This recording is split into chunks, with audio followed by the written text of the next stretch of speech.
For my 80th birthday, they forgot completely. No call, no card, no visit. So I planned my own funeral and sent them the invitations. 3 weeks later, my entire family was sitting in folding chairs at Henderson Sons Funeral Home, listening. The director read my eulogy while I watched from the back row. Not because I was dead, but because I had filed a formal advance directive requiring their attendance at my funeral rehearsal. Before we jump back in, tell us where you're tuning in from, and if this story touches you, make sure you're subscribed, because tomorrow I've saved something extra special for you. My name is Sofia Billaro, and I turned 80 on a Tuesday in October. The maple tree outside my kitchen window had turned brilliant orange, the kind of color that makes you stop washing dishes just to stare. I had lived in the same ranch house in Spokane for 37 years, watching that tree change seasons through the same window while I raised my children, buried my husband, and learned how to be alone without feeling lonely. I had spent most of my life as a seamstress, working from the converted bedroom at the back of the house. For decades, mothers brought me their children's torn jackets, brides carried their grandmother's wedding dresses for alterations, and teenagers dragged informal wear that needed taking in or letting out. My fingers knew the feel of every fabric, from delicate silk to stubborn denim. I could thread a needle without my glasses and hem a dress while watching the evening news. The house still carried the faint scent of sewing machine oil and the lavender sachets I tucked into the linen closet. After retirement, I had converted the sewing room into a reading nook, but I kept one corner set up with my old Singer machine. Sometimes I still took in small jobs for neighbors, not because I needed the money, but because I missed the satisfaction of fixing something that was broken. My kitchen was the heart of the house, painted a warm yellow that caught the morning light. The countertops were original Formica from 1987, chipped along the edges but still functional. I had a small table by the window where I ate my meals and sorted my mail, and a corner cabinet where I displayed the ceramic figurines my grandchildren used to give me for Christmas, back when they were young enough to think I collected them. I had 2 children. David, my son, lived 40 minutes away in Spokane Valley with his wife Karen and their teenage daughter Emma. David worked in insurance, the kind of steady job that meant he wore the same style of tie every day and could predict his schedule 3 months in advance. Karen taught kindergarten at a private school and spent most of her free time organizing fundraisers and attending PTA meetings.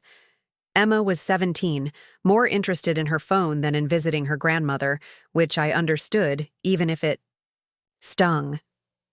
My daughter Michelle lived across town with her husband Robert and their twins, Tyler and Chloe, who had just turned 14. Michelle worked as a dental hygienist, and Robert managed a hardware store. The twins were busy with soccer, piano lessons, and the kind of social lives that required constant driving between practices and parties. Michelle called me every few weeks, usually while multitasking, and our conversations had become efficient, exchanges of health updates and weather observations. I didn't blame them for their busy lives. I had raised them to be independent, to build their own families, to not need me hovering over every decision. But somewhere along the way, independence had become distance, and distance had become forgetting. Not forgetting my existence entirely, but forgetting that I was still a person with feelings, memories, and a beating heart that occasionally needed to know it mattered. My 80th birthday fell on a Tuesday, October 15th. I had circled the date on my calendar months earlier, not because I expected a party, but because milestone birthdays feel significant even when you're facing them alone. 80 years seemed like an accomplishment worth acknowledging, a number that carried weight and deserved more than silent passage. I spent the morning as I usually did, with coffee and the newspaper at my kitchen table. The obituaries had become my daily ritual, not out of morbid curiosity, but because I had reached the age where familiar names appeared there with increasing frequency. That Tuesday, I read about Eleanor Hutchins, who had taught piano lessons for 50 years and died, surrounded by her children and grandchildren. The obituary listed dozens of former students and mentioned how she had never missed a recital, even when she was in her 80s. I folded the newspaper carefully and looked at the phone on the counter. It sat silent in its cradle, the red message, light dark. I checked my mailbox around noon, finding only a utility bill and a coupon for carpet cleaning. The afternoon stretched ahead of me, quiet and ordinary. I cleaned the house, not because it needed it, but because I needed something to do with my hands. By evening, I realized that my 80th birthday would pass unnoticed. No one had called. No cards had arrived. No one had knocked on my door with flowers or cake or even a smile. The silence wasn't surprising, but it was final. It felt like a door closing, not loudly, but with the soft click of something being shut away forever. I made myself a tuna sandwich for dinner and ate it while watching the local news. The anchor was discussing a story about elderly residents in nursing homes who had no visitors, and I found myself wondering if that would be my future. Not the nursing home necessarily, but the invisibility. The slow fade from relevance until I became just a name on someone else's emergency contact list. After dinner, I sat in my recliner with a cup of tea and thought about my husband Frank. He had died 6 years earlier, after 41 years of marriage that had been mostly happy and occasionally difficult, the way long marriages are. Frank had been the one who remembered birthdays, who insisted on celebrations even for small occasions. He would have made sure this day was special, even if it meant buying a cake from the grocery store and singing to me off-key in our kitchen. I missed him most on days like this, when the house felt too quiet and too empty. Not just his presence, but his ability to make ordinary moments feel meaningful. He had a way of looking at me that made me feel seen, even after decades of marriage when we could predict each other's sentences. Without him, I had learned to be content with my own company, but contentment wasn't the same as feeling valued. That night, I lay in bed staring at the ceiling, listening to the heater cycle on and off. The house made small settling noises, the kind of sounds that become familiar after decades of listening. I thought about the last time my family had all been together, probably Christmas 2 years ago, when everyone had gathered in my living room for a few hours before dispersing to other obligations. Even then, conversations had felt hurried, interrupted, by phone calls and the need to leave for other family gatherings. I wondered when exactly I had become optional. Preparing and narrating this story took us a lot of time, so if you are enjoying it, subscribe to our channel. It means a lot to us. Now back to the story. When had my presence shifted from expected to convenient? When had my opinions become less relevant? My stories less interesting? My needs less urgent? The transition had been so gradual that I couldn't pinpoint a specific moment. But lying there, in the dark, I felt the full weight of it. The next morning, I woke with a strange sense of clarity. I made my coffee and sat at the kitchen table, but instead of opening the newspaper, I pulled out a yellow legal pad and a pen. At the top of the page, I wrote a simple sentence. If they can forget my birthday, they'll definitely remember my funeral. I stared at those words for a long time. They had appeared on the paper without much conscious thought. But once written, they felt true. Not bitter, not vengeful, just factual. Death was the one appointment no one could reschedule, the one event that commanded attention regardless of how busy people claimed to be. I had attended enough funerals to know the pattern. People cleared their calendars, traveled from out of town, put aside petty differences to show up. They spoke about the deceased with sudden appreciation, sharing memories that had been gathering dust for years. They promised to stay in touch, to not let so much time pass, to remember what really mattered. The promises rarely lasted, but for those few hours, the person being honored felt important again. I flipped to a fresh page and began making a list. Not a bitter list, not a list of grievances, but a practical list of things I would need to consider. Funeral homes in Spokane, legal requirements for advance directives, the difference between wishes and requirements, how to ensure attendance without resorting to guilt or manipulation. The idea was taking shape in my mind. not as revenge, but as education. If my family had forgotten how to remember me while I was alive, perhaps they needed a preview of what it would feel like when I was gone. Not to hurt them, but to help them understand what they were losing while there was still time to change it. I spent the rest of the week researching, the way I used to research fabric types and sewing techniques when I was learning a new skill.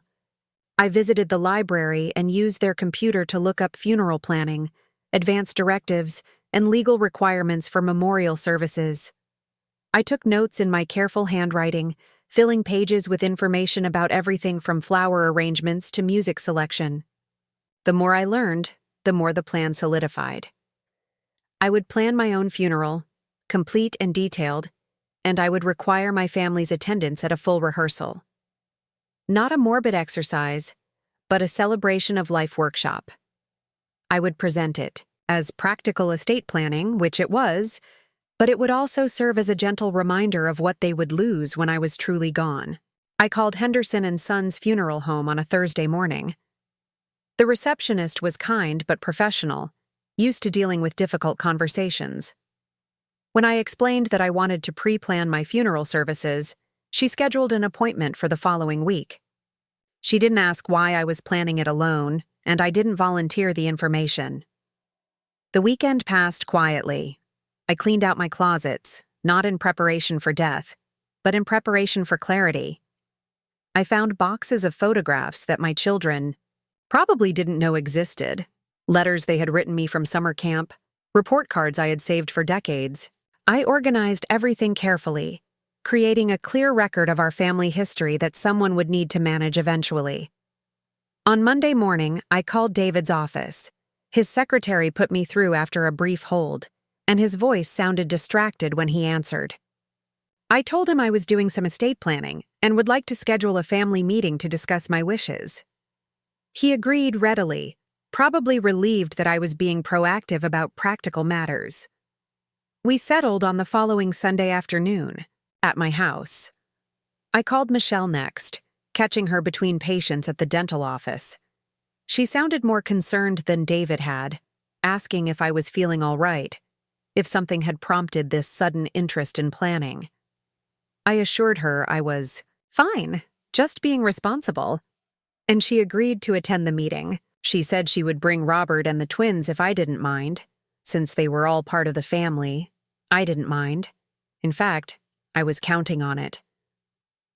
That Tuesday, exactly 1 week after my forgotten birthday, I drove to Henderson Sons Funeral Home for my appointment. The building was tasteful and subdued, designed to be comforting without being cheerful. The parking lot was nearly empty, and I chose a spot close to the front entrance, taking my time gathering my purse and the folder of notes I had prepared. Inside, the carpet was thick and the lighting was soft. Classical music played at a volume, just loud enough to mask the silence. A woman about my daughter's age greeted me at the front desk and led me to a consultation room with burgundy chairs and a mahogany table. The walls were decorated with understated floral prints, and a box of tissues sat discreetly on a side table. Mr. Henderson was a kind man in his 50s with silver hair and a gentle manner. He had probably conducted this conversation thousands of times, but he treated mine as if it were the first. He explained the process of pre-planning, the benefits of making decisions without the pressure of grief, the peace of mind that came from knowing your wishes would be followed. I told him about my family, about my children and grandchildren, about my late husband Frank. He listened without rushing, taking notes on a legal pad. When he asked about my vision for the service, I was ready with detailed answers. I wanted a celebration of life rather than a somber funeral. I wanted music, flowers, and time for people to share memories. I wanted it to feel like the kind of gathering where people would remember why they had loved me. But then I added something that made him pause.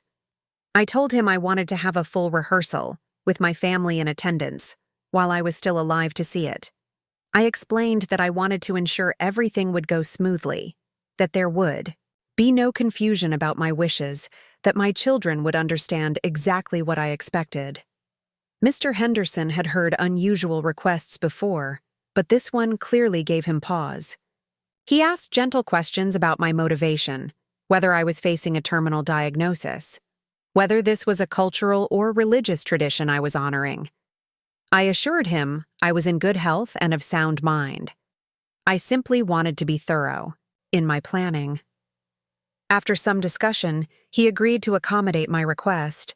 He said they occasionally hosted memorial planning workshops for community groups, and this would be similar. He could schedule the church sanctuary they often used for services, arrange for flowers and music, even prepare a draft eulogy based on the information I provided. It would be educational for my family and beneficial for the funeral home staff. Training. We scheduled the rehearsal for the following Saturday afternoon. Mr. Henderson said he would send formal invitations to my family members, explaining it as a memorial planning session and celebration of life preview. The tone would be respectful and practical, focused on the importance of advanced planning and family communication about end-of-life wishes. I left the funeral home feeling lighter than I had in weeks, not because I was eager to die, but because I was taking control of something that mattered. I was ensuring that when my time actually came, my family would know exactly how much they had meant to me and how much I had hoped to mean to them. The rest of the week passed in careful preparation. I chose the dress I would want to be buried in, a navy blue silk I had sewn myself 20 years earlier for David's wedding. I selected photographs for a memory board, pictures that told the story of our family through decades of birthdays, holidays, and ordinary Tuesday afternoons. I wrote letters to each of my children and grandchildren, not farewell letters, but love letters that explained what they had brought to my life. On Friday evening, I received a call from Michelle. She sounded worried and confused. She had received the invitation from Henderson Sons and wanted to understand what was happening. Was I sick? Was there something I hadn't told them? Why was I planning a funeral rehearsal? I kept my voice calm and practical. I explained that I was simply being responsible, that too many families found themselves unprepared when death came unexpectedly. I said I wanted them to understand my wishes clearly, to have time to ask questions, to be involved in planning something that would honor our family's history together. Michelle wasn't entirely satisfied with my explanation, but she agreed to attend. She said David had called her too, and they were both concerned but supportive of whatever I felt I needed to do. She asked if I wanted her to bring anything, and I told her just herself and an open mind. Saturday morning arrived gray and drizzly, typical October weather in Spokane. I dressed carefully in a simple black dress and my good pearl necklace, the one Frank had given me for our 25th anniversary. I drove to the Riverside Community Church, where Henderson Sons often held their larger services, and arrived early to review the arrangements. The sanctuary was beautiful, filled with fall flowers and soft lighting. Mr. Henderson had arranged everything exactly as we had discussed. There was a memory board with my photographs, a small table with my favorite books and the ceramic figurines from my kitchen, and a guest book for people to sign. Classical music played softly in the background, and the whole space felt peaceful and dignified. My family arrived together, looking uncertain but dressed appropriately for the occasion. David wore his best suit, the one he saved for important meetings. Karen had chosen a conservative dress and looked nervous. Michelle and Robert appeared subdued, and the twins seemed confused but respectful. Emma, my teenage granddaughter, kept glancing around the sanctuary with wide eyes. Mr. Henderson welcomed everyone and explained the purpose of the gathering. He spoke about the importance of advanced planning, the comfort it provided families during difficult times, and the opportunity it created for meaningful conversation about legacy and memory. He presented the event as educational and forward-thinking, which it was, even if it was also something more. Then he invited me to share my thoughts about the kind of service I wanted. I stood at the podium where my eulogy would someday be delivered, and looked out at my family sitting in the front pews. For the first time in years, I had their complete attention. No phones were buzzing, no one was checking the time, no one was thinking about the next place they needed to be. I began by telling them how much I loved them, how proud I was of the adults they had become, how grateful I was for the grandchildren who carried our family forward. I spoke about Frank and how much he had enjoyed watching our family grow. I talked about the house where we had built our life together, the sewing room where I had worked for decades, the kitchen table where we had shared thousands of meals. Then, gently but clearly, I told them about my 80th birthday. How I had waited all day for a call that never came, for a card that never arrived, for any acknowledgement that the day held meaning. I didn't speak with anger or blame, just with the quiet sadness of someone who had felt forgotten by the people she loved most. I explained that planning this rehearsal wasn't about being morbid or manipulative. It was about helping them understand what they would lose when I was truly gone. Not just my physical presence, but my memory of their childhoods, my stories about their father, my unconditional love that had never wavered even when they were too busy to notice it. The sanctuary was completely silent except for my voice and the soft sound of someone crying. I continued speaking, telling them about the letters I had written, the photographs I had organized, the family history I had preserved that someone would need to care for eventually. I talked about the importance of time, how it felt infinite when you were young and precious when you were old. When I finished speaking, Mr. Henderson stepped forward to conduct the rest of the rehearsal. He walked through the order of service, explaining how the music would be performed, when speakers would share memories, how the reception would be organized. He read portions of the eulogy we had prepared together, highlighting my accomplishments and the legacy I would leave behind. My family listened with attention they had never given me in life. They heard about my years of community service, my skill as a seamstress, my devotion as a wife and mother. They learned things about me they had forgotten or never known, accomplishments I had never thought to mention during our brief phone calls about weather and schedules. When the rehearsal ended, we gathered in the church fellowship hall for refreshments. The conversation was different than usual, quieter and more thoughtful. Emma, my granddaughter, approached me with tears in her eyes and apologized for missing my birthday. The twins, Tyler and Chloe, asked if they could help me organize the photographs I had mentioned, if I would tell them the stories behind the pictures they had never seen. David and Michelle stood together near the memory board, studying the photographs of their childhood with expressions I couldn't quite read. Karen looked at the ceramic figurines and asked if I really liked them or if I had just kept them to be polite. When I admitted they weren't my favorite, she laughed for the first time that day and said she'd always wondered. Robert, my son-in-law, surprised me by asking about my sewing machine. He said he had some vintage machinery at the hardware store and wondered if I would be interested in seeing some antique models.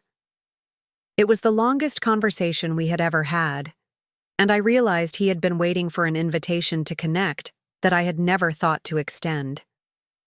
As we prepared to leave, Michelle hugged me longer than usual and asked if I would be free for lunch the following week. David said he wanted to bring Emma by to look through the family photos, that she was working on a school project about family history and could use my help. Karen mentioned that she had been thinking about learning to sew and wondered if I would consider teaching her. The drive home was quiet, but not empty. I felt like I had planted seeds that might grow into something meaningful. Not guilt, not obligation, but genuine connection based on understanding rather than habit. That evening, I sat in my kitchen with a cup of tea and wrote in my journal for the first time in years. I wrote about the day, about the look on my family's faces when they realized what they had been missing, about the conversations we had never had, because we had been too busy maintaining the surface of relationship without nurturing its depth. I also wrote about Frank, about how proud he would have been of the way I had handled the situation. Not with anger or manipulation, but with the kind of clear communication he had always encouraged. He used to say that people couldn't read minds, that if something was important to me, I needed to find a way to make it important to them, too. The funeral rehearsal had been my way of making my importance visible, of helping my family understand that loving someone required more than just assuming they would always be there. It required active participation, regular connection, the kind of attention that made people feel valued rather than taken for granted. In the weeks that followed, small changes began to appear in our family dynamics. Not dramatic shifts, but subtle adjustments that felt significant. Phone calls became longer and more frequent. Visits were planned rather than just happening when convenient. Conversations moved beyond logistics to include feelings, memories, and hopes for the future. My 80th birthday had been forgotten, but my funeral rehearsal would be remembered. And in the space between those two events, my family had rediscovered something precious that they had nearly lost without realizing it. The irreplaceable value of the person who had loved them first and longest, and who wouldn't be there to love them forever. The morning after the funeral rehearsal, I woke to something I hadn't experienced in months. My phone was ringing before 8 o'clock. Not the automated calls about extended warranties or political surveys, but David's number lighting up the screen in my bedroom. I let it ring 3 times before answering, not out of spite, but because I needed a moment to prepare for whatever conversation was coming. His voice sounded different than it had in years, softer, more uncertain. He asked if I was feeling all right, if yesterday had been too much, if I needed anything from the store. Small questions that carried larger meanings. I told him I was fine, that I had slept well, that the rehearsal had gone exactly as I had hoped. There was a pause, the kind of silence that happens when someone is choosing their words carefully. Then he said something that surprised me. He asked if I would like to have dinner with him and Karen on Friday night, just the 3 of us. No phones, no television, just conversation. He said they realized they hadn't really talked to me in a long time, not about anything that mattered. I accepted the invitation and we agreed on 6 o'clock at their house. After I hung up, I sat on the edge of my bed for a while, holding the phone in my hands. The morning light was streaming through the lace curtains Frank had always complained about, but never asked me to change. They cast delicate patterns on the hardwood floor, shadows that shifted as the wind moved the maple tree outside. Everything looked the same as it had yesterday morning, but something fundamental had changed. I made my coffee and toast, settling into my usual spot at the kitchen table with the newspaper. But instead of turning to the obituaries first, I found myself reading the community calendar, looking for events and activities I had never noticed before. A watercolor class at the senior center, a book club at the library, a volunteer opportunity at the animal shelter. Possibilities I hadn't considered because I had been too focused on waiting for my existing relationships to become fulfilling, again. Around 10 o'clock, Michelle called. She had been thinking about our conversation after the rehearsal, about the photographs and family stories I had mentioned. She wanted to know if I would be interested in helping her create a family history project for the twins. Tyler had a school assignment about genealogy, and Chloe had been asking questions about their grandfather Frank that Michelle realized she couldn't answer completely. I told her I would love to help, and we made plans for her to bring the twins over the following weekend. She said they could spend the whole afternoon if I didn't mind, that she thought it would be good for them to understand their family history beyond what they could find on their phones. The eagerness in her voice was something I hadn't heard since she was a teenager asking for help with homework. Wednesday brought an unexpected visitor. Emma, my 17-year-old granddaughter, knocked on my door after school. She stood on my front porch with her backpack slung over one shoulder, looking nervous but determined. She asked if she could come in if I had time to talk. I made hot chocolate, the kind with real milk and cocoa powder that I used to make when she was little, and we sat at the kitchen table while she worked up the courage to say whatever had brought her to my door. Finally, she told me that the funeral rehearsal had scared her. Not because it was morbid, but because it had made her realize how little she actually knew about me. She said she had been thinking about what would happen when I really died, about how empty her memories would be because she had spent most of our time together looking at her phone or wishing she was somewhere else. She asked if I would tell her about Frank, about what their grandfather had been like when they were first married. She wanted to know about my sewing business, about the wedding dresses and prom gowns I had altered over the years. She was curious about my childhood, about what life had been like when I was her age, questions that showed she was starting to see me as a person with a history rather than just a grandmother who existed to provide birthday gifts and holiday cookies. I spent 2 hours talking to Emma that afternoon, sharing stories I hadn't told in years. I showed her photographs from my wedding, pictures of David and Michelle as babies, images of the house when we had first moved in, and it looked completely different. She asked thoughtful questions and actually listened to the answers, taking notes on her phone that she said she wanted to keep forever. When she left, she hugged me at the door and promised to visit again soon. Not because her parents had told her to, but because she wanted to. She said she was working on a college application essay about someone who had influenced her life, and she wondered if she could write about me. The question brought tears to my eyes, not from sadness, but from the recognition that someone in my family finally saw me as worthy of attention. Thursday evening, Karen surprised me with a phone call. She said she had been thinking about our conversation at the rehearsal, about my offer to teach her to sew.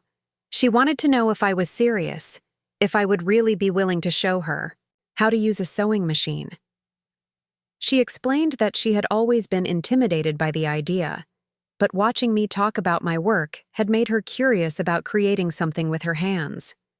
I invited her to come over Saturday morning before Michelle brought the twins. I would set up the old Singer machine and we could start with something simple, maybe a tote bag or a set of placemats. She sounded excited, more animated than I had heard her in years. She said she had already been looking at fabric stores online, that she had no idea there were so many different types of materials and patterns available. Friday's dinner at David and Karen's house felt like stepping into a parallel universe where my son and daughter-in-law were genuinely interested in my thoughts and opinions. The table was set with their good dishes, candles were lit, and Karen had prepared my favorite meal without my having to ask for it. They had clearly put thought into making the evening special, not just thrown together a last-minute obligation. The conversation was unlike any we had shared in years.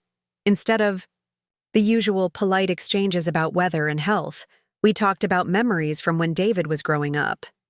He asked about stories from his childhood that he had forgotten, about family traditions we used to observe, about his father's quirks and habits that had shaped our household.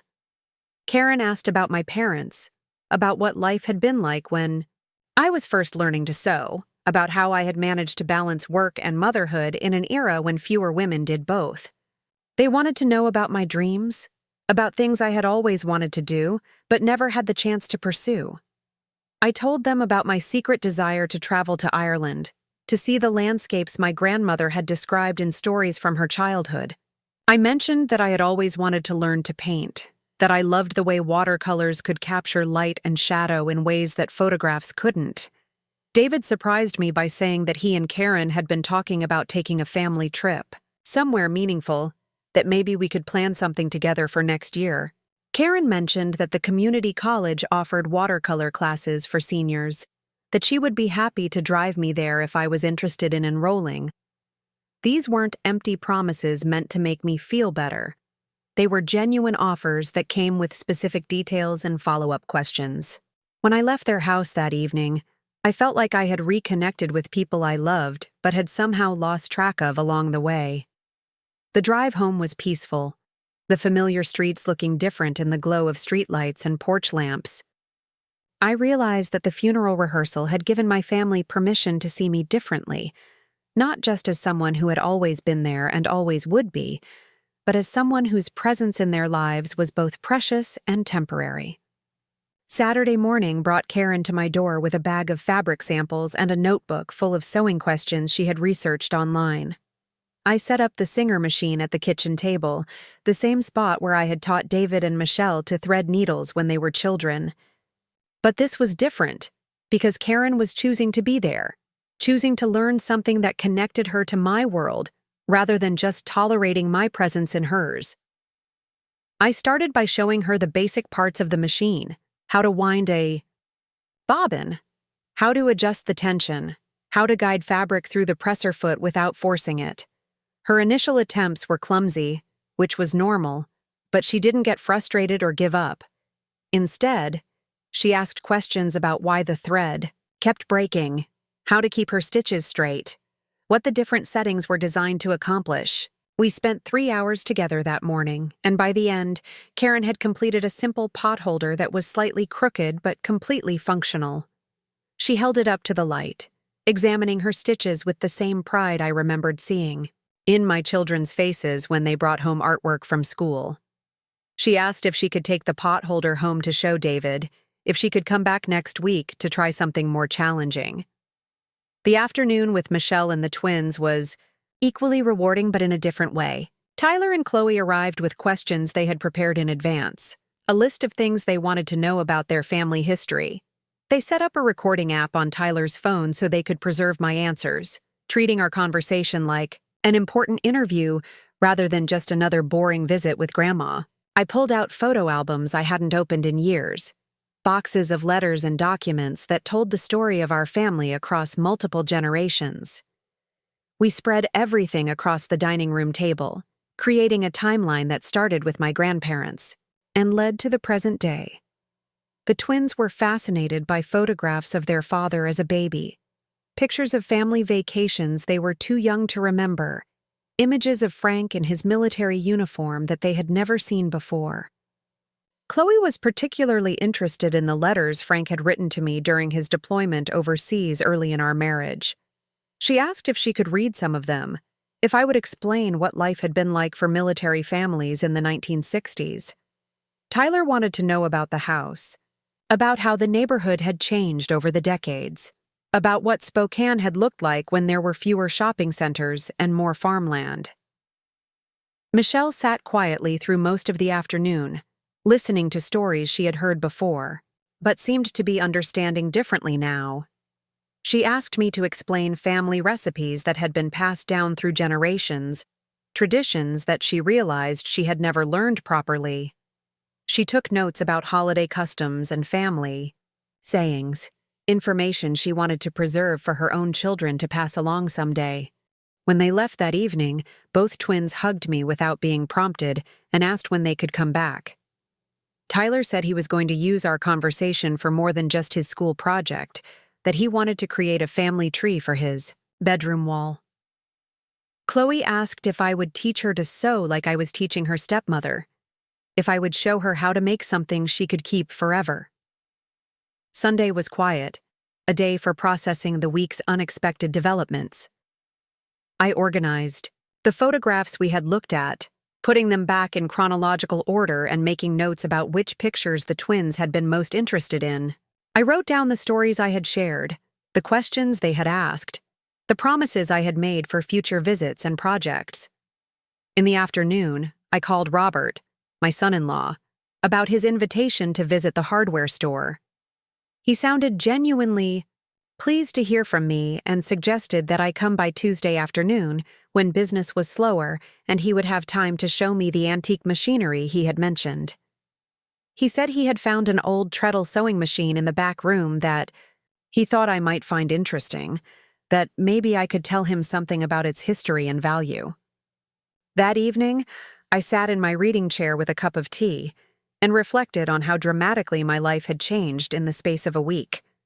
The funeral rehearsal had been intended to show my family what they would lose when I was gone, but it had accomplished something I hadn't expected.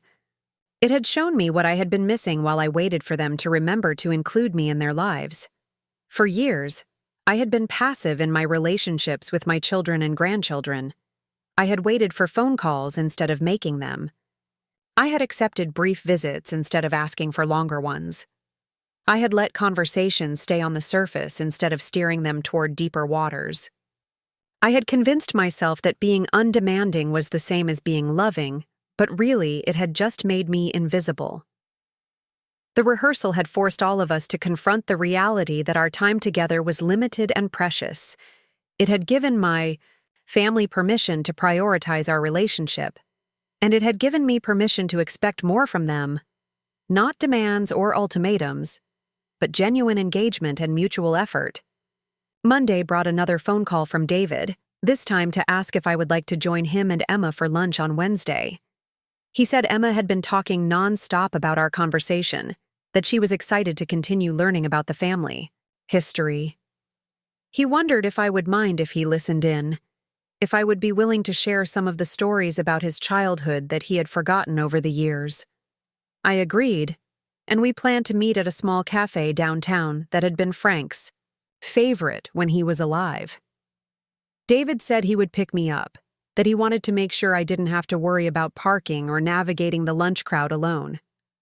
Small gestures that showed he was thinking about my comfort and convenience in ways he hadn't for years. Tuesday's visit to Robert's hardware store was a delightful surprise.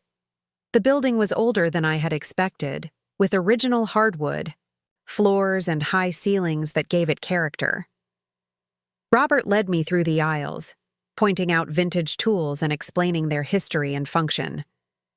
He was knowledgeable and passionate about his work, and I realized that I had never given him credit for the expertise he brought to his profession. The treadle sewing machine he had found was a beautiful piece from the 1920s, complete with its original cabinet and most of its accessories. I was able to identify the manufacturer and explain how the machine would have been used, how women of that era would have powered it with their feet rather than electricity. Robert was fascinated by the mechanical complexity of the design, the way all the moving parts worked together to create something both functional and elegant. He asked if I thought the machine could be restored to working condition, if I knew anyone who specialized in vintage sewing equipment. I offered to make some phone calls to connect him with collectors and repair specialists who might be interested in the piece. Our conversation lasted for over an hour, and when I left, Robert thanked me for sharing my knowledge and promised to keep me updated on the machine's restoration. Wednesday's lunch with David and Emma felt like the continuation of a conversation that had been interrupted years ago and was finally being resumed. Emma had prepared more questions, but this time they included David in the scope of her curiosity. She wanted to know what he had been like as a teenager, what dreams and ambitions he had harbored, how he had met Karen, and decided to build a life with her. David shared stories I had never heard him tell, memories from his college years and early career that he had never thought to share with his family. He talked about his fears when Emma was born, his worries about being a good father, his gratitude for the example Frank had set as a husband and parent. The conversation was honest and affectionate, the kind of three-generational exchange that builds understanding across age gaps. Emma asked about my relationship with Frank, about how we had navigated the challenges of marriage and parenthood, about what advice I would give to someone starting their adult life. Her questions were thoughtful and mature, showing that she was beginning to think about her own future in serious terms. She wanted to understand not just what we had done, but why we had made the choices we did and what we had learned from our mistakes. When David dropped me off at home, he lingered on the porch for a few minutes, talking about how much he was enjoying these conversations. He said that the funeral rehearsal had forced him to think about what kind of son he wanted to be, not just what kind of obligations he needed to fulfill. He was making an effort to see me as a complete person, rather than just his mother, and the shift in perspective was changing everything about our relationship. That evening, I received a text message from Tyler, my 14-year-old grandson. He had never texted me before, usually communicating only through his parents or not at all. The message was simple, but meaningful. He thanked me for sharing the family stories and said he had been thinking about Frank, wishing he had known his grandfather better. He asked if I would tell him more stories about Frank next time we were together, particularly about his time in the military and his work as a carpenter. I texted back that I would love to share more stories, that I had boxes of Frank's letters and photographs that Tyler might find interesting.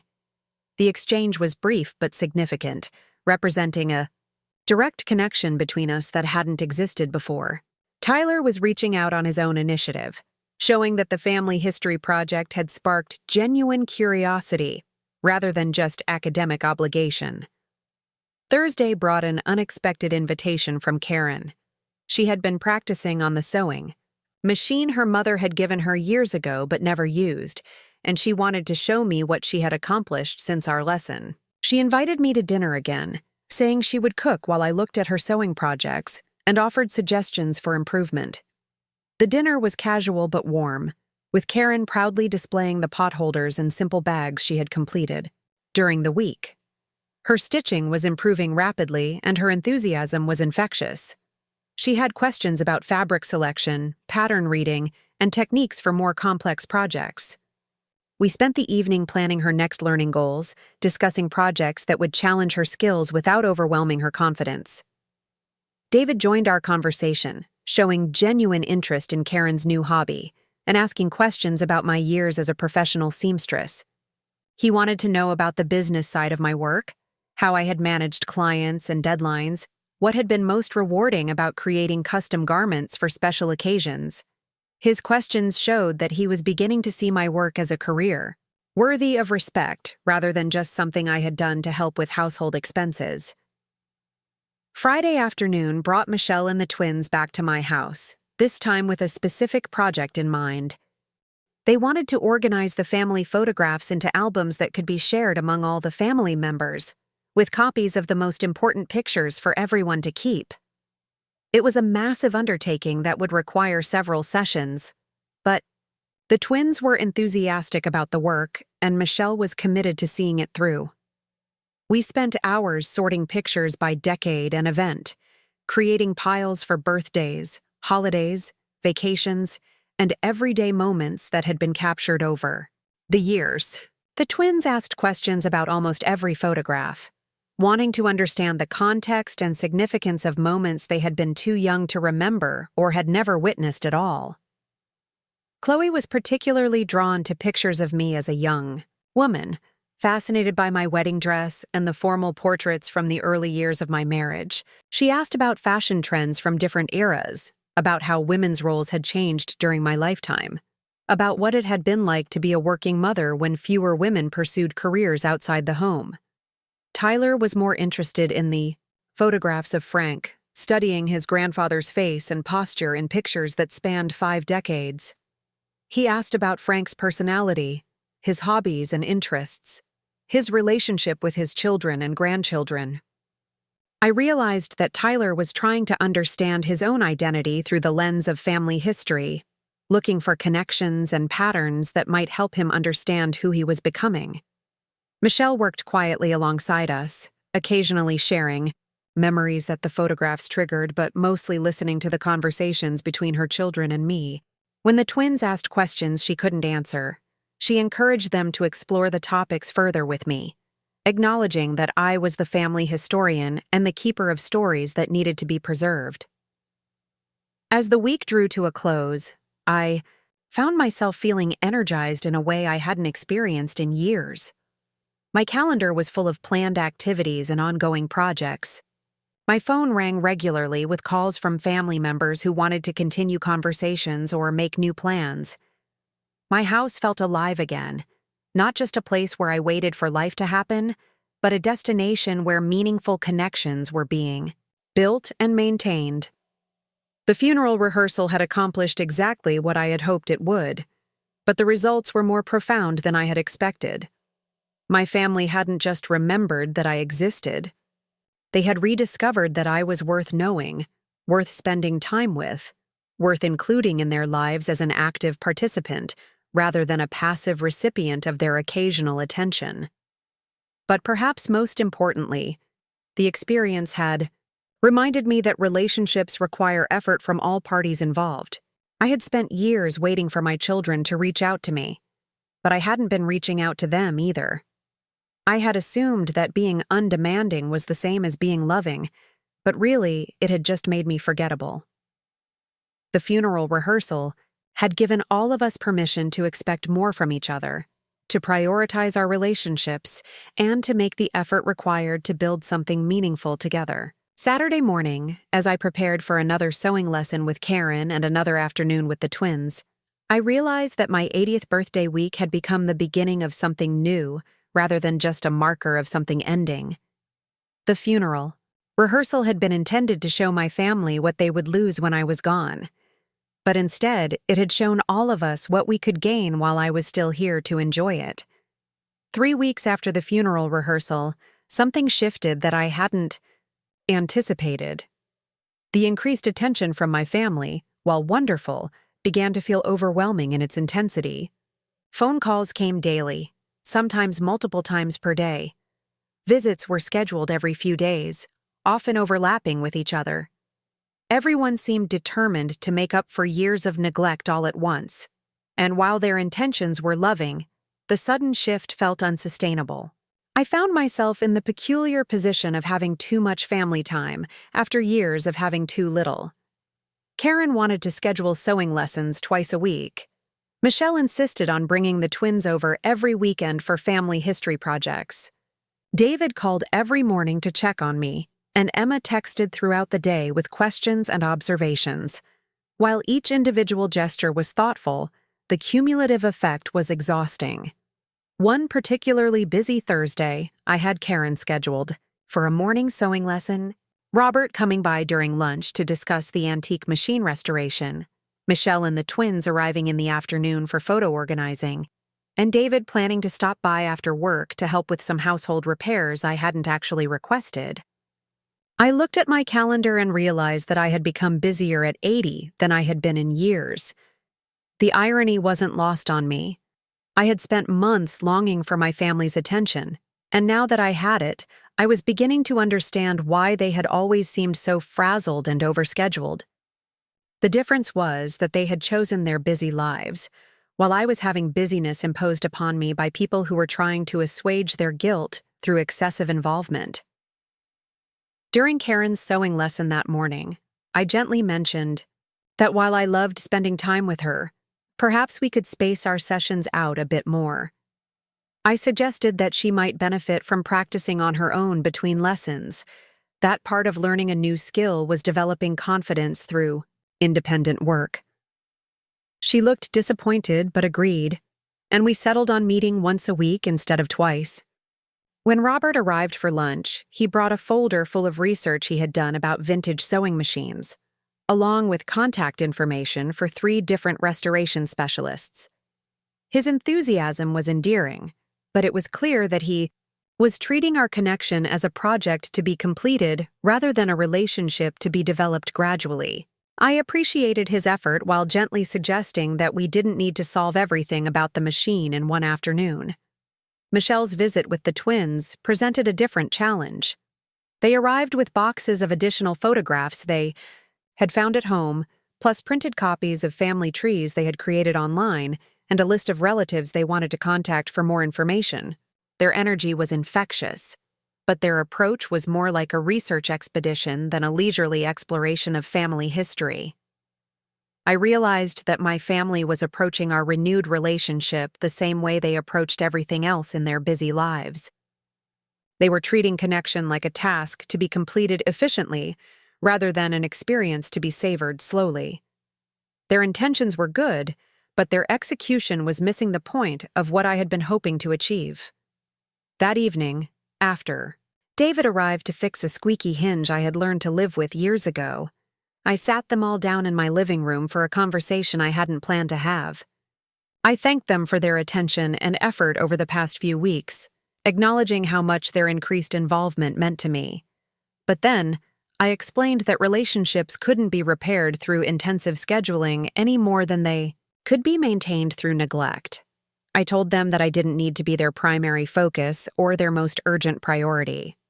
I just needed to be included in their lives in sustainable ways that worked for everyone.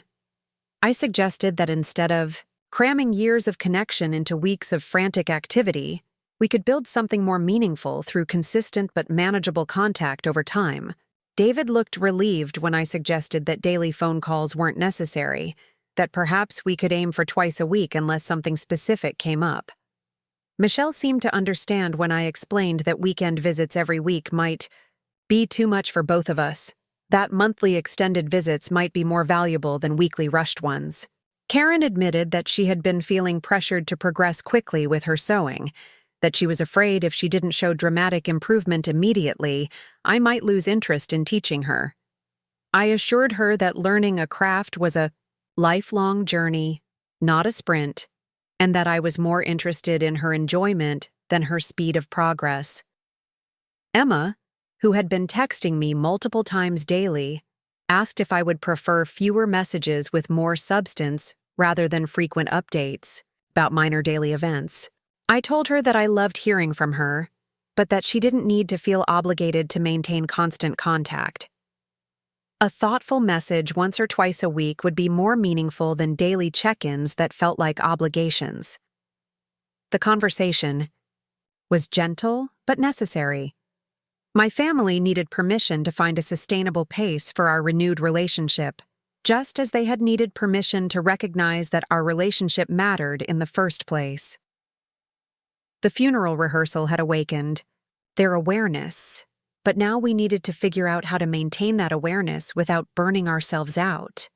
Over the following weeks, we gradually settled into rhythms that felt more natural and sustainable.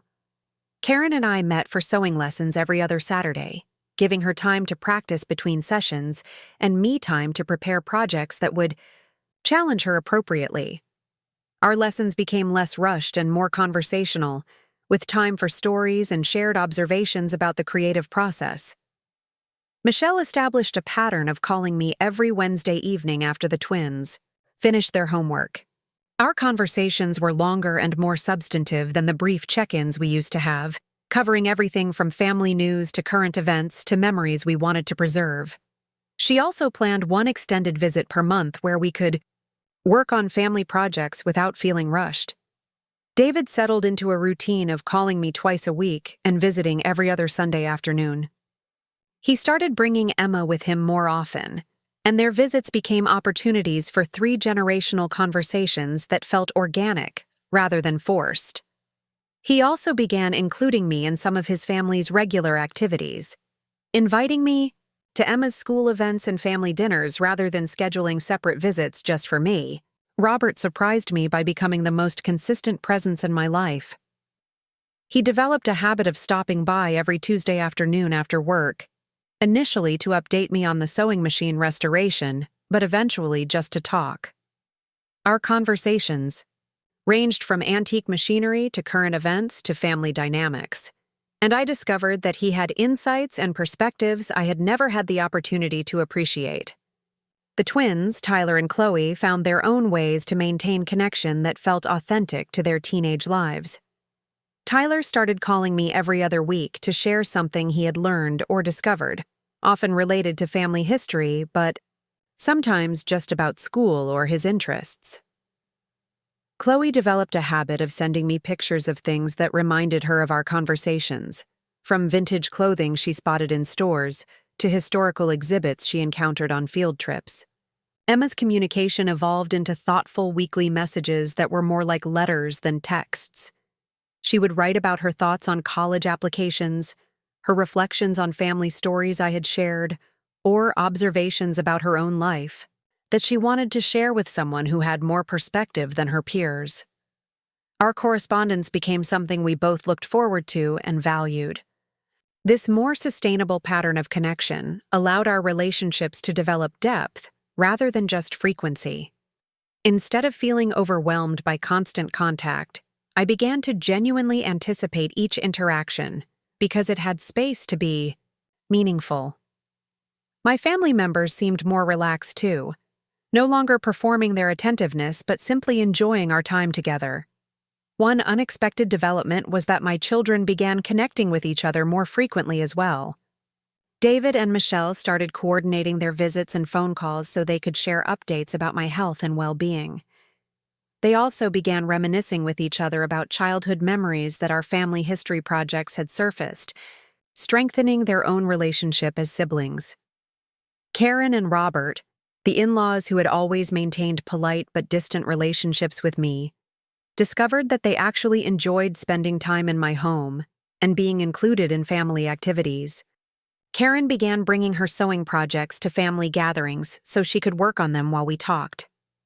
Robert started volunteering to help with household maintenance tasks, not because I needed the help, but because he enjoyed the opportunity to use his skills for family rather than just customers. The change in family dynamics extended beyond my individual relationships with each person. Family gatherings became more frequent and more relaxed. Instead of the stilted holiday meals where everyone counted minutes until they could leave, we began having casual dinners where people lingered to continue conversations. The house that had felt too quiet for months became a gathering place where multiple generations felt comfortable spending extended time. One significant shift was in how my family members talked about me to other people. Emma mentioned in one of her letters that she had written her college application essay about our relationship, describing how learning family history had changed her perspective on aging and legacy. Tyler told me that he had shared some of Frank's war stories with his history teacher, who had asked him to present them to the class as part of a unit on local veterans.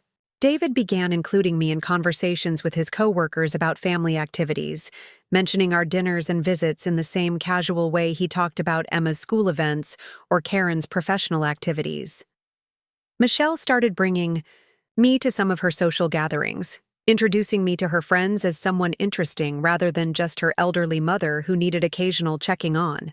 The funeral rehearsal had accomplished something I hadn't fully understood I was seeking. I hadn't just wanted my family's attention. I had wanted to be valued, to be seen as someone worth knowing rather than just someone to be cared for out of obligation. The sustained changes in our relationships showed that my family was beginning to see me as a complete person with ongoing relevance to their lives. But the most profound change was in my own sense of agency and self-worth.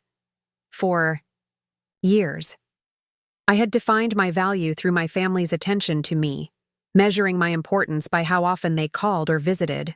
The funeral rehearsal had forced me to assert my own worth, to demand recognition rather than waiting passively for it to be offered.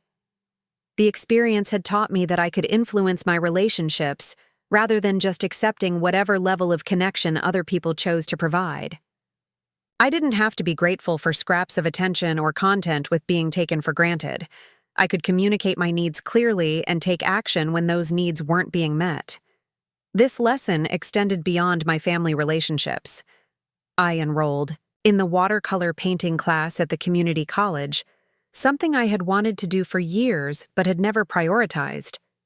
I joined a book club at the library, discovering that I enjoyed discussing literature with people who hadn't known me for decades. I volunteered at the animal shelter, finding satisfaction in caring for creatures who needed attention without complicated family dynamics. My life became fuller and more diverse, with interests and activities that didn't depend on my family's participation. This independence made my family relationships more enjoyable because they were based on genuine mutual interest rather than my desperation for any human contact. When David called or Michelle visited, I was sharing news about a life that was already fulfilling rather than waiting for them to fill the emptiness. The house that had felt like a museum of past happiness became a home where current happiness was being created.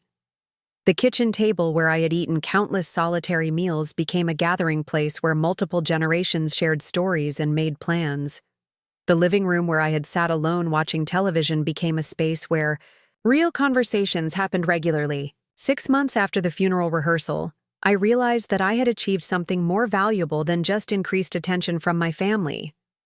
I had reclaimed my sense of agency and self-worth. I had demonstrated that even at 80, I could change. Patterns that seemed fixed, influence relationships that seemed static, and create new possibilities from circumstances that had felt hopeless. The funeral rehearsal had been a catalyst, but the real transformation had come through the daily choices we all made in the months that followed. Choosing to prioritize relationships over convenience. Choosing to communicate clearly about needs and expectations. Choosing to see each other as complex individuals rather than simple family roles. Choosing to invest time and energy in building something meaningful together. My family had learned that loving someone required more than just assuming they would always be there. I had learned that being loved required more than just waiting passively for others to remember I existed. Together, we had discovered that relationships could be repaired and renewed at any stage of life. but only through honest communication and mutual effort. Almost a year after the funeral rehearsal, I received news that tested everything we had built together. My doctor found irregularities in my annual blood work that required additional testing. While we waited for results, the possibility of a serious diagnosis hung over our family like a storm cloud that might or might not bring rain. I decided not to tell anyone about the tests until I had concrete information to share. There was no point in causing worry over something that might turn out to be nothing, and I wanted to see how our relationships would hold up under real pressure rather than manufactured drama. The funeral rehearsal had been about confronting the theoretical reality of my mortality. This was about confronting the actual possibility. The 2 weeks between initial testing and getting results were revealing in ways I hadn't expected. My family continued their established patterns of contact without knowing anything was potentially wrong. David called twice a week as usual. Karen came for her sewing lesson. Michelle phoned on Wednesday evening, and the twins sent their regular messages. Their consistency felt reassuring rather than obligatory, showing that our connections had become genuine habits rather than guilt-driven responses. During those weeks of uncertainty, I found myself paying closer attention to the quality of our interactions. When Emma sent me a picture of a vintage dress she had seen at a thrift store, I noticed how the message felt like genuine sharing rather than dutiful checking in. When Tyler called to tell me about a history project he was working on, his enthusiasm felt authentic rather than performed. When Robert stopped by with updates on the sewing machine restoration, our conversation meandered through topics that had nothing to do with family obligation. The test results came back on a Tuesday morning. The irregularities were significant enough to require treatment, but not immediately life-threatening. I would need a series of medical procedures over the next several months, with some restrictions, on my activities and energy levels. It was serious enough to matter, but not so serious that I needed to make immediate end-of-life preparations. I called a family meeting for that Sunday, the same way I had when I announced the funeral rehearsal, planning. But this time, the gathering felt different. My family arrived with genuine concern rather than confused obligation.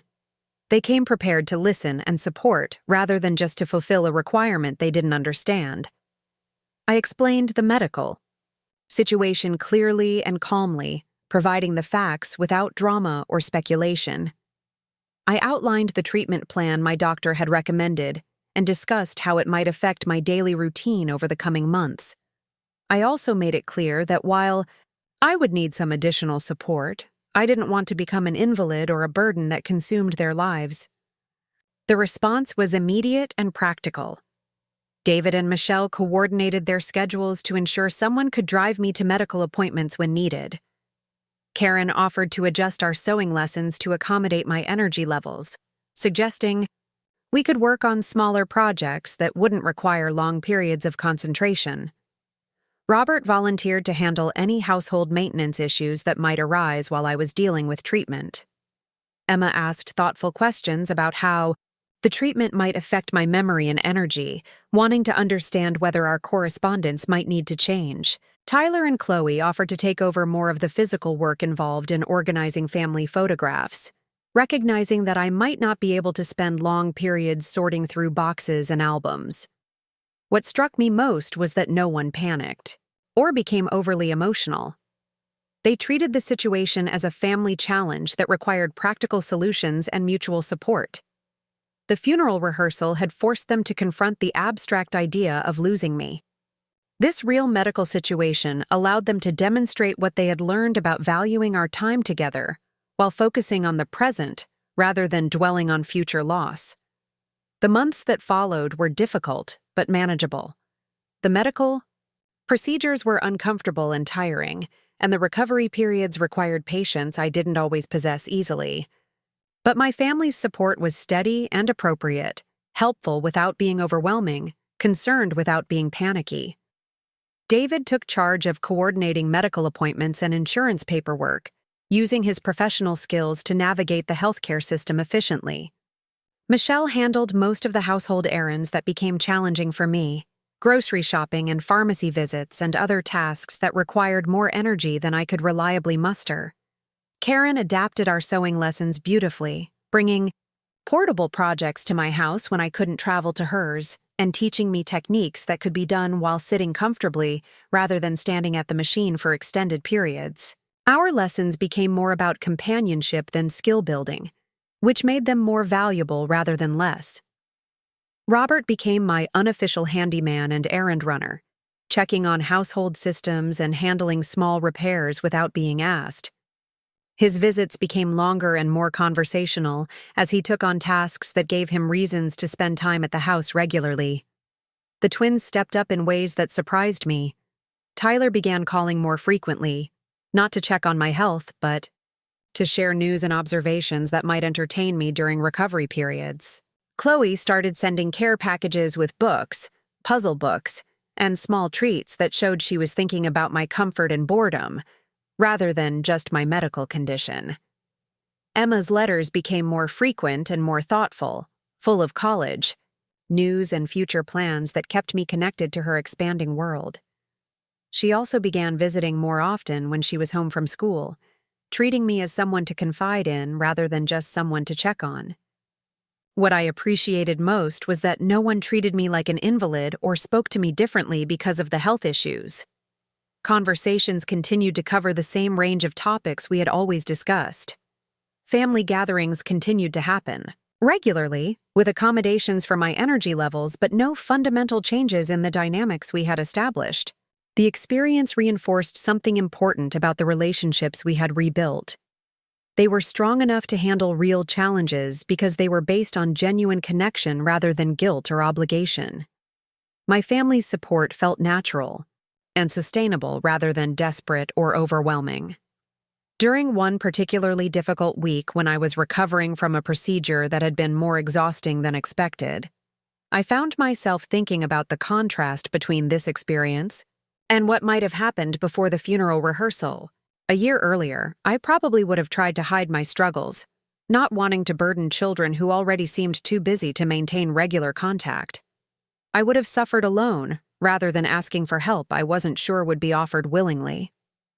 But now I felt comfortable calling Michelle when I needed groceries delivered, asking David to drive me to appointments when I didn't feel safe behind the wheel, requesting that Robert check on a household issue that concerned me. These requests felt like normal family interactions rather than impositions that required justification or apology. My family members also felt comfortable expressing their own concerns and limitations. When Karen realized she couldn't maintain her usual sewing lesson schedule during a particularly busy period at work, she communicated this clearly, and we adjusted without drama. When Michelle needed to travel for work during a week when I had multiple medical appointments, she coordinated with David to ensure coverage without feeling guilty about her professional obligations. This mutual consideration and clear communication represented a fundamental shift from the patterns that had existed before the funeral rehearsal. We had moved from a family structure where everyone politely avoided inconveniencing each other, to one where we could openly discuss needs and limitations and work together to find solutions. The health challenges also provided opportunities for deeper conversations about mortality and legacy that built on the foundation established by the funeral rehearsal. When Emma asked about my thoughts on the treatment process, I was able to share honestly about the balance between fighting for time and accepting limitations. When Tyler expressed worry about what would happen if the treatments weren't successful, we could discuss these fears openly rather than pretending they didn't exist. These conversations felt natural rather than morbid, because the funeral rehearsal had already broken the taboo about discussing death and loss within our family. We could acknowledge the reality that my health issues might worsen over time while still focusing on making the most of our current opportunities to be together. 6 months into the treatment process, my doctor reported that my response was better than expected, and that the long-term prognosis was more optimistic than initially projected. The news was wonderful, but it also created an interesting test of our family dynamics. Would the increased attention and support continue when the immediate medical crisis passed, or would we drift back toward our old patterns of minimal contact? The answer became clear over the following months. The patterns of connection we had established continued even as my health improved, and I needed less practical assistance. Phone calls, visits, and shared activities maintained their frequency and quality. The difference was that now these interactions felt completely natural, rather than like conscious efforts to repair damaged relationships. My family had learned that supporting someone through health challenges was part of loving them, but they had also learned that consistent connection during good times was equally important. They understood that relationships required ongoing investment, not just crisis response. The experience had also changed my own approach to independence and asking for help. I no longer saw requesting assistance as a sign of weakness or an imposition on others. I understood that allowing family members to help me was one way of allowing them to express their love and feel useful in my life. When the treatment process was complete and my health had stabilized, I organized another family gathering to mark the milestone. Not a celebration exactly, but an acknowledgement of what we had all learned about supporting each other through difficulty. I wanted to recognize how everyone had contributed to my recovery and to discuss what we had discovered about our capacity to function as a true family unit. The gathering was relaxed and conversational, with everyone sharing their perspectives on the experience. David talked about how coordinating my medical care had made him feel more connected to my daily life, rather than more burdened by it. Michelle mentioned that grocery shopping for 2 households had become a natural part of her routine that she actually enjoyed. Karen described how adapting our sewing lessons had taught her new techniques and approaches that improved her own skills. Robert explained that helping with household maintenance had given him insights into home ownership that benefited his own property management. Emma and the twins shared how staying more closely connected during my health challenges had strengthened their relationships with their parents as well as with me. Everyone agreed that the experience had demonstrated the strength of the relationships we had rebuilt after the funeral rehearsal. More importantly, it had shown that these relationships could handle real challenges and continue to grow stronger, rather than just surviving crises. As we planned for the future, acknowledging that my health would require ongoing attention as I aged, our conversations focused on sustainable ways to maintain connection and support, rather than on preparing for loss. We had learned that loving someone who was aging meant finding ways to adapt and accommodate changing needs, while preserving the essential elements of relationship that made time together valuable. The funeral rehearsal had forced us to confront the reality of mortality and loss. The health challenges had taught us how to support each other through actual difficulties. Together, these experiences had created a family that was prepared for whatever challenges might come, while still focused on enjoying the time we had together in the present. 2 years after the funeral rehearsal on my 82nd birthday, something happened that completed the circle in a way I never could have anticipated. I woke that Tuesday morning to the sound of voices in my kitchen, not the quiet solitude I had grown accustomed to on previous birthdays.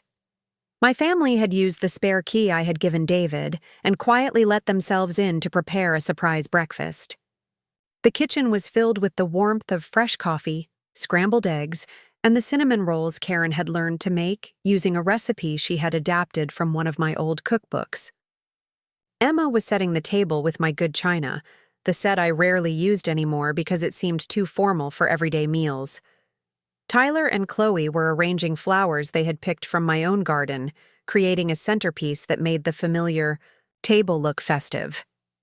David was manning the stove with the concentration of someone who didn't cook often, but was determined to get it right. Michelle was slicing fresh fruit into the crystal bowl that had been a wedding gift from Frank's mother decades ago. Robert was reading the newspaper aloud to no one in particular, his voice adding a comfortable background rhythm to the morning activity. I stood in the doorway for a moment, still in my robe and slippers, watching this scene that felt both surprising and completely natural. These people who had once forgotten my birthday entirely were now collaborating to make it special without any prompting or reminder from me. The transformation felt profound and permanent. When they noticed me watching, Emma rushed over with a cup of coffee prepared exactly the way I preferred it, strong with a touch of cream and no sugar. She guided me to the chair at the head of the table, the spot that had become mine during family gatherings over the past 2 years.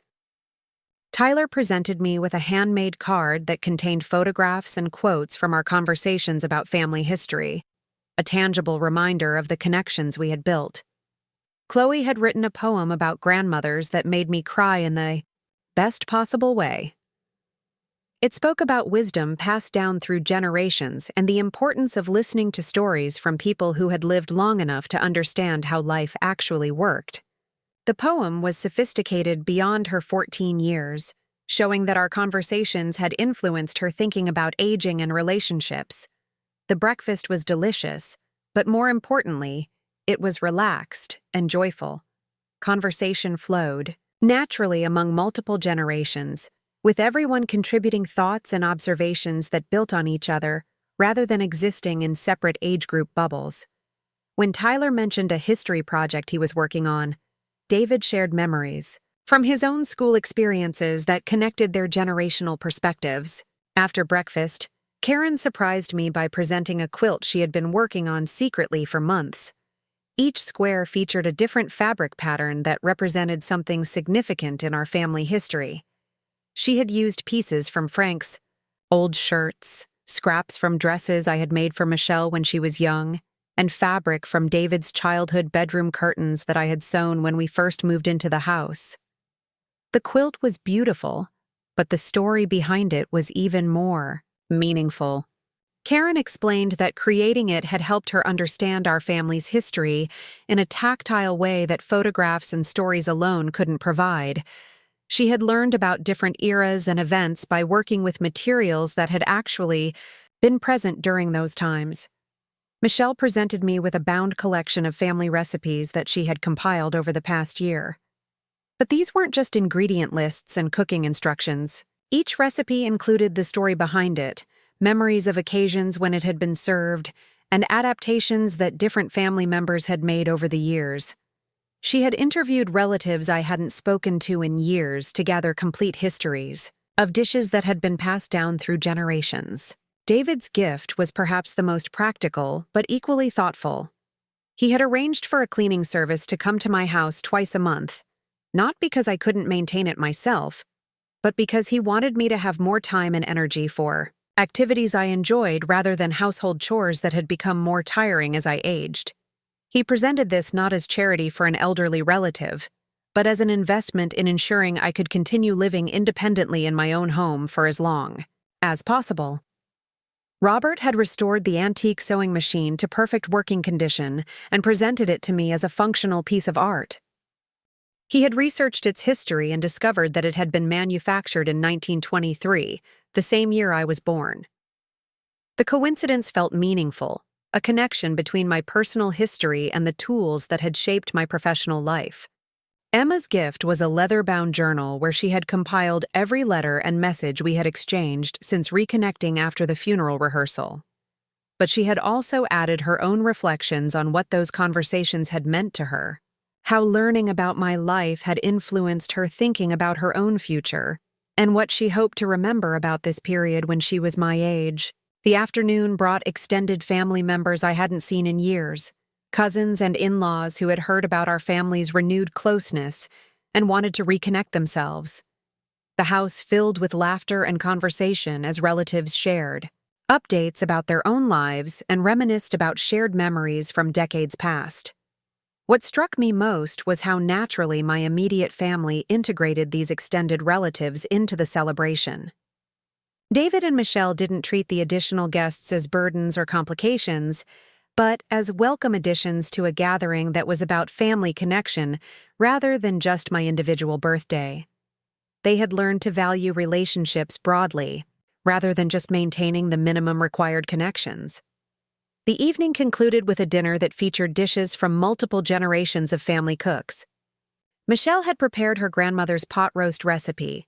Karen had made the cinnamon rolls that had become her signature contribution, And even Emma had attempted a dessert that required more skill than she possessed, but resulted in something delicious despite its imperfect appearance. As the day wound down and family members began to leave, each person took time to have individual conversations with me rather than just offering generic birthday wishes. Tyler asked about my plans for the coming year and offered to help with any projects I wanted to tackle.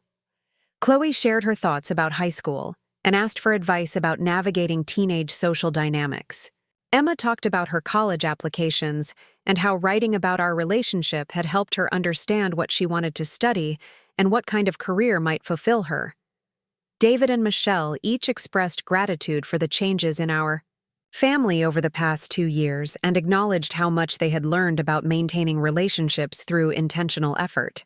Karen and Robert, who had transformed from polite in-laws to genuine family members, both mentioned how much richer their lives had become through deeper connections with extended family. They had discovered that investing time in relationships across generations brought perspectives and wisdom that enhanced their own personal growth. After everyone left, I sat in my living room surrounded by gifts and cards, reflecting on the distance we had traveled as a family. The contrast between this birthday and the one 2 years earlier felt almost impossible to comprehend. From forgotten and alone to celebrated and surrounded by love, from passive acceptance of neglect to active creation of meaningful connections. But the most significant change wasn't in how my family treated me. It was in how I saw myself and my role in maintaining relationships. The funeral rehearsal had taught me that I could influence my circumstances rather than just accepting whatever attention others chose to provide. The subsequent years had shown me that relationships required ongoing effort from all parties involved. I had learned to communicate my needs clearly rather than hoping others would guess what I wanted. I had discovered that allowing people to help me was a way of allowing them to express love rather than an admission of weakness. I had understood that my own happiness couldn't depend entirely on other people's actions, that I needed to build a fulfilling life that enhanced rather than depended on family relationships. The funeral rehearsal had been a dramatic gesture designed to wake my family up to what they were losing through neglect. But the real transformation had happened through hundreds of small daily choices we had all made over the months and years that followed. Choices to prioritize relationships over convenience, to communicate honestly about needs and expectations, to invest time and energy in building something meaningful together. My family had learned that loving someone required more than just assuming they would always be there. I had learned that being loved required more than just waiting passively for others to remember I existed. Together, we had discovered that relationships could be repaired and renewed at any stage of life through honest communication and mutual effort. The house that had once felt like a museum of past happiness had become a gathering place where current joy was created regularly. The kitchen table where I had eaten countless solitary meals had become a space where multiple generations shared stories and made plans. The living room where I had sat alone watching television had become a place where real conversations happened frequently. As I prepared for bed that night, I looked at the family photograph Emma had taken during dinner. All of us crowded around the kitchen table with genuine smiles and relaxed postures. We looked like what we had become, a family that had learned to value each other's presence while there was still time to enjoy it. The funeral rehearsal had forced us to confront the reality that our time together was limited and precious. But the years that followed had shown us how to make the most of that time through consistent connection, honest communication, and mutual support. We had learned that the antidote to taking relationships for granted was conscious appreciation and intentional investment. In the end, planning my own funeral had taught me how to live more fully. Confronting the prospect of being forgotten had motivated me to become impossible to forget.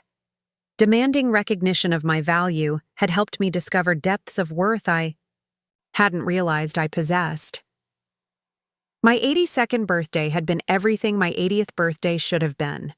Warm, loving, and surrounded by people who knew me well enough to celebrate who I actually was, rather than just fulfilling family obligations. But more importantly, It represented the foundation for whatever birthdays were still to come, built on relationships that could sustain both celebration and challenge. The next morning, I found a note slipped under my front door. It was from my neighbor across the street, an elderly woman I had exchanged pleasantries with for years but never really gotten to know.